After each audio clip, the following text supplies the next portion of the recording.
15 नवंबर 1989 को जब एक लड़का महज 16 साल की उम्र में अपनी काबिलियत अपने बल्लेबाजी के दम पर पाकिस्तान के खिलाफ डेब्यू करता है। डेब्यू मैच में महज 15 रन बनाने के बाद पूरी दुनिया उसे एक लड़का समझ रही थी, परंतु इस बच्चे की क्या औकात थी यह तो आने वाला वक्त ही बताने वाला था। नमस्कार, आप देख रहे हैं क्रिकेट डॉक्यूमेंट्री का स्पेशल एपिसोड कहानी the rise of God of cricket. 12 मार्च 2011 नागपुर का ये मैदान, उस दिन उस एक मैच में सचिन का 99वां शतक आता है।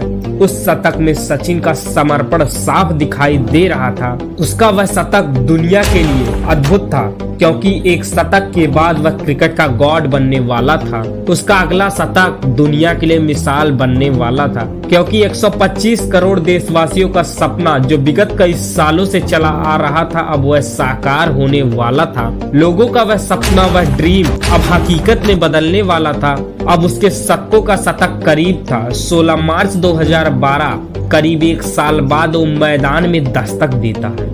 मीरपुर के उस मैदान में मैच प्रारंभ होता है तो टॉस जीतकर बांग्लादेश पहले गेंदबाजी करने का निर्णय लेता है और भारत की तरफ से पारी की शुरुआत करने आते हैं मास्टर ब्लास्टर सचिन तेंदुलकर और गौतम गंभीर। इन दोनों बल्लेबाजों ने शानदार बल्लेबाजी करते हुए शुरुआती 5 ओवर में 19 रन कूट दिए, परंतु 6वें ओवर की चौथी गेंद पर गंभीर का विकेट का पतन होता है। गंभीर के जाने के बाद सचिन का साथ देने और भारत की पारी को संभालने आता है वह शख्स जिसे सचिन ने भी अपना उत्तराधिकारी माना था, वह थे विराट कोहली। इन दोनों बल्लेबाजों ने अपने अंदाज में बल्लेबाजी करते हुए और बांग्लादेश के गेंदबाजों को रिमांड में लेते हुए सभी को कूटना आरंभ कर दिए। एक तरफ सचिन अपने विस्फोट अंदाज में पारी को संभाल रहे थे, तो वहीं विराट सचिन का भरपूर साथ दे रहे थे। दोनों के शॉट्स बांग्लादेश को उनकी औकात बता रहा था। इन दोनों बल्लेबाजों की बल्लेबाजी को देखकर बांग्लादेशी बॉलिंग अटैक में मानो हाहाकार मचा था। दोनों बल्लेबाजों के आगे बांग्लादेश बॉलिंग मानो घुटने टेक रही थी। इन दोनों बल्लेबाजों की आक्रामक बल्लेबाजी की मदद से भारत 20 ओवर में 98 रन बना चुका था और अपना एक विकेट गंवा चुका था। इसी बीच सचिन ने अपना अर्धशतक पूरा कर क्रीज पर मौजूद थे।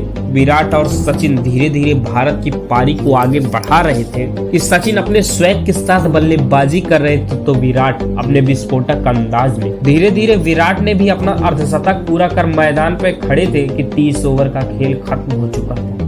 भारत के खाते में 154 रन थे। सचिन का शतक महज 22 रन दूर था।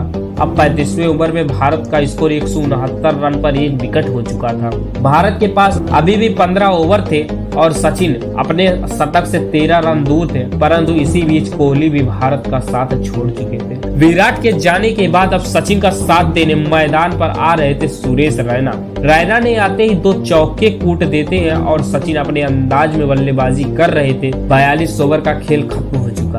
भारत के खाते में 210 रन पर 2 विकेट थे। सचिन 99 पर खेल रहे थे। दुनिया का सपना पूरा होने से महज 1 रन दूर था। 43वें ओवर की तीसरी गेंद पर रैना का वो छक्का और रैना अगले ही गेंद पर सिंगल लेते हैं और सिंगल लेने के बाद वह इंसान क्रीज पर खड़ा था जो इतिहास में आज एक नया अध्याय जोड़ने वाला था। कुछ इसी के साथ उसका सिंगल और इस सिंगल के साथ खत्म हो जाती है वो आकांक्षा, वो अभिलाषा, वो प्रतीक्षा जो विगत कई सालों से चला आ रहा था। सचिन का यह 100वां अंतर्राष्ट्रीय शतक क्रिकेट की दुनिया में सर्वश्रेष्ठ थी।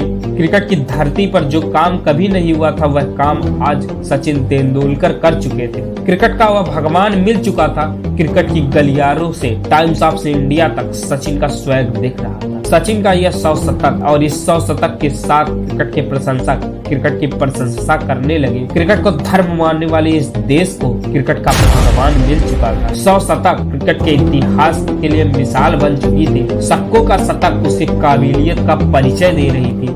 शतकों का किंग सचिन रमेश तेंदुलकर के काबिलियत का परिचय दे रही थी। संपूर्ण भारत उसके भगवान बनने की खुशी में जश्न मना रहा था। सचिन का यह 100 शतक और 100 शतक के बाद सचिन क्रिकेट का भगवान बन चुके थे और सचिन भगवान बनने के बाद भी खेलना प्रारंभ करते हैं कि 44 ओवर का खेल खत्म हो चुका था। भारत के खाते में 228 रन पर 2 विकेट थे। सचिन तेंदुलकर और सुरेश रैना अभी भी क्रीज पर मौजूद थे कि 45वें ओवर में सचिन ने 2 चौके कूट दिए और सचिन तेंदुलकर अपने अंदाज में बल्लेबाजी कर रहे थे कि 46वें ओवर में रैना भी अपना अर्धशतक पूरा कर मैदान पर मौजूद थे। परंतु 47वें ओवर में लगातार 2 विकेट गिरते हैं। सचिन और रैना के विकेट का पतन होता है। क्रिकेट का गॉड, क्रिकेट का भगवान वापस पवेलियन लौट चुका था। दोनों बल्लेबाजों के जाने के बाद महेंद्र सिंह धोनी के शानदार फिनिश की मदद से भारत 50 ओवर में 289 रन ही बना पाता है। बांग्लादेश का गेंदबाजी अटैक कुछ खास नहीं था, परंतु बांग्लादेश का बल्लेबाजी अटैक बहुत ही शानदार फॉर्म में था। बांग्लादेश की पारी की शुरुआत करने आ रहे थे तमीम इकबाल और नवाजुद्दीन। इन दोनों ने धीरे धीरे पारी को आगे बढ़ाते हुए 4 ओवर में 14 रन ही बना पाते हैं, परंतु 5वें ओवर में नवाजुद्दीन के विकेट का पतन होता है। नवाजुद्दीन महज 5 रन बना पवेलियन लौट जाते हैं। नवाजुद्दीन के जाने के बाद बांग्लादेश की पारी को संभालने आ रहे थे जवाहरुल इस्लाम और तमीम इकबाल।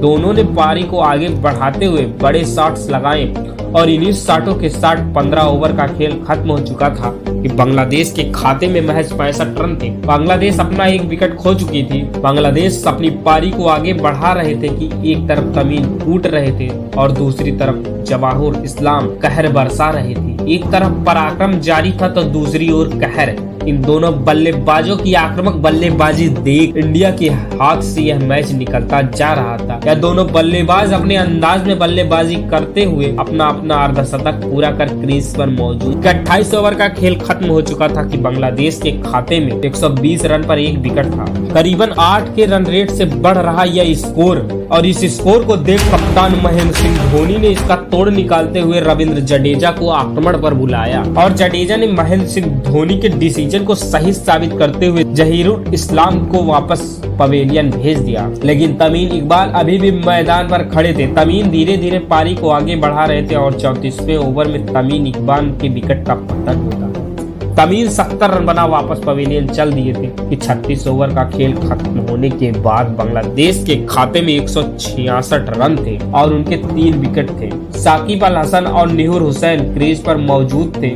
दोनों बल्लेबाज अपने अपने अंदाज में ताबड़तोड़ बल्लेबाजी करते हुए मानो रनों की बरसात कर रहे थे। कभी छक्का तो कभी चौका लगा बांग्लादेश को जीत के करीब पहुंचा रहे थे। भारत के हाथ से यह मैच निकल चुका था कि 49वें ओवर में यह चौका और इस चौके के साथ बांग्लादेश यह मैच जीत जाती है। यह मैच भले ही बांग्लादेश जीता था, परंतु क्रिकेट के रियल फैन का दिल उस एक दिन सचिन तेंदुलकर ने जीता था। यह मैच हमेशा हमेशा के लिए साक्षी बन चुकी थी। यह मैच में वो हुआ था जो क्रिकेट के इतिहास में कभी न हुआ था। सचिन का यह 100 शतक दुनिया के लिए मिसाल बन चुका था। संपूर्ण भारत का वो ख्वाब जो विगत कई सालों से चला आ रहा था, वो ख्वाब, वो सपना, वो हकीकत, तो ड्रीम इस मैच में पूरा हो चुका था। यह मैच और इस मैच की कहानी क्रिकेट की दुनिया में अद्भुत थी। यदि आप भी इसी प्रकार की मैच स्टोरी, मैच डॉक्यूमेंट्री हमारी आवाज, हमारी अंदाज में देखना पसंद करते हो तो सब्सक्राइब करके रखें हमारे इस official YouTube channel cricket documentary को,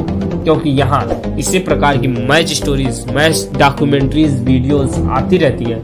मिलते हैं अगले वीडियो में।